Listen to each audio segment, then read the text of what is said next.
மிளகு ரசம் வைக்க ஆரம்பிச்சிடலாங்க. இப்ப மிளகு ரசம் வைக்கிறதுக்கு முதல்ல ஒரு லெமன் சைஸ் புளியை வந்து நான் சுடுதண்ணியில போட்டு வச்சிருக்கேன்.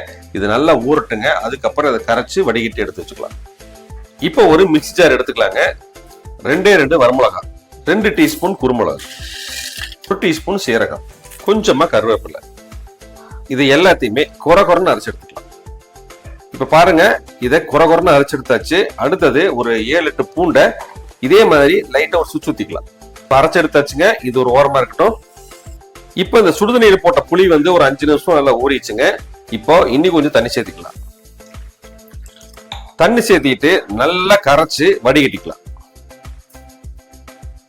இப்ப நம்ம வந்து புளிக்கரசுல நல்லா வடிகட்டி தனியா எடுத்தாச்சுங்க. இது இருக்கட்டும்.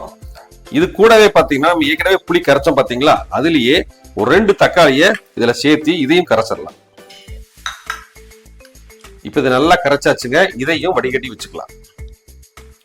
பாருங்க, புளிக்கரசலையும் வடிகட்டி வச்சாச்சு. அதே மாதிரி தக்காளியும் நல்லா பிசைஞ்சு விட்டு அதையும் இதுல வடிகட்டி ஒட்டா வச்சாச்சுங்க.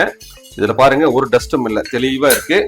கொஞ்சமா ஒரு 1/4 டீஸ்பூன் வந்து மஞ்சள் சேர்த்துக்கலாம். இதுல சேர்த்திட்டு ஒரு மிக்ஸ் பண்ணிக்கலாங்க. இப்போ வந்து ஒரு கடாயில கொஞ்சமா ஆயில் போட்டிருக்கேங்க. இப்ப ஆயில் சூடாகட்டும். இப்ப ஆயில் சூடாயிடுச்சுங்க. கொஞ்சமா கடுகு, கொஞ்சமா உளுந்து பருப்பு, கொஞ்சமா கருவேப்பிலை, 2 பச்சை மிளகாய் கீரி போட்டிருக்கேன், 1 வரமிளகாய். அடுத்தது கொரகொரன்னு அரைச்ச குருமிளகு, சீரகம், வெள்ளைப்பூண்டு.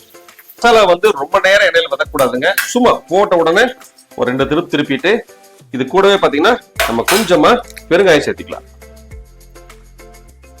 அடுத்து தக்காளியும் புளியும் நம்ம கரைச்சி வச்சிருக்கோங்க, அதை சேர்த்துக்கலாம்.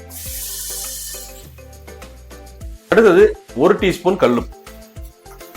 இது எல்லாத்தையுமே ஒரு நல்லா கலந்துக்கலாங்க. இப்ப இந்த ரசத்துக்கு தேவையான எல்லாமே சேர்த்தியாச்சுங்க. இந்த ரசம் வந்து ரொம்ப கொதிக்க கூடாது. நுரக்கட்டி ஒரு கொதி ஆரம்பிக்கும் பாத்தீங்களா, அந்த ஸ்டேஜ்ல அடுப்பு ஆஃப் பண்ணிடலாம். இப்ப பாருங்க, நுரக்கட்டி சுத்தி வர கொதிக்க ஆரம்பிச்சிருச்சு. நம்ம அடுப்பை ஆஃப் பண்ணிடலாம். கொஞ்சமா கொத்தமல்லி இலைய நறுக்கி வச்சிருக்கேங்க, அதையும் சேர்த்திட்டு இதை இறக்கி வேற ஒரு பவுல்ல போட்டுருவோம். ரெடிங்க. சூப்பரா இருக்கு, பார்க்கவே நல்லா இருக்கு. கம கமன்னு வாசனை.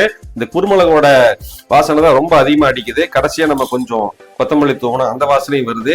நல்லா சளி பிடிச்சிருக்கிறப்போ, நல்ல மழை காலத்துல, குளிர்காலத்துல இந்த மாதிரி ரசம் எல்லாம் நீங்க அடிக்க ஒருக்க செஞ்சு சாப்பிடுங்க. சூப்பரா இருக்கும். நன்றி, வணக்கம். அடுத்த வீடியோ பார்க்கலாங்களா? பாய்.